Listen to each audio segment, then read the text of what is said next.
I'm going to show you how to go from exponent to radical in order to simplify the two examples that are on my screen. So just know going forward, the numerator in the exponent is the exponent, and the denominator in the exponent is the root.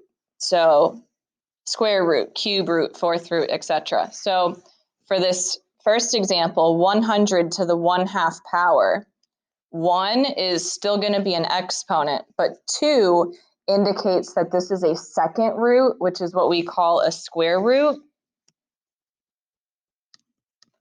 So this is just the square root of 100, because this is technically to the first power, and then a square root is technically a root of 2, we just never write the 2. And the square root of 100 is 10, and just like that, we're done. I'm going to do the same thing with the next one. I'm going to show you two possibilities for how to do this.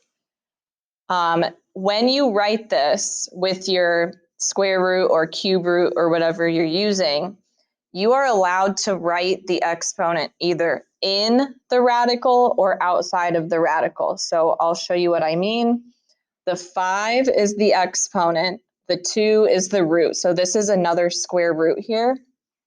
So I'm going to write this as either the square root of 4 to the 5th power with the 5 being inside, or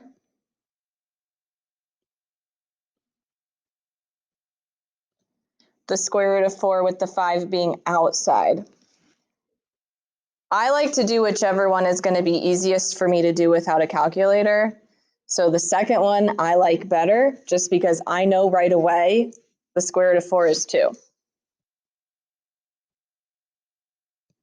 So that immediately becomes 2 to the 5th, which I also know,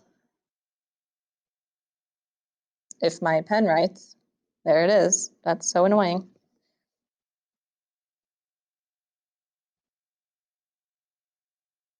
Okay, we made it, which I know to be equal to 32.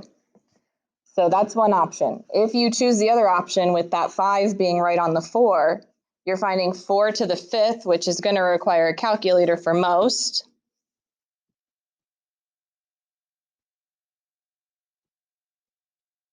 That's equal to 1024. And then if you go ahead and find the square root of that,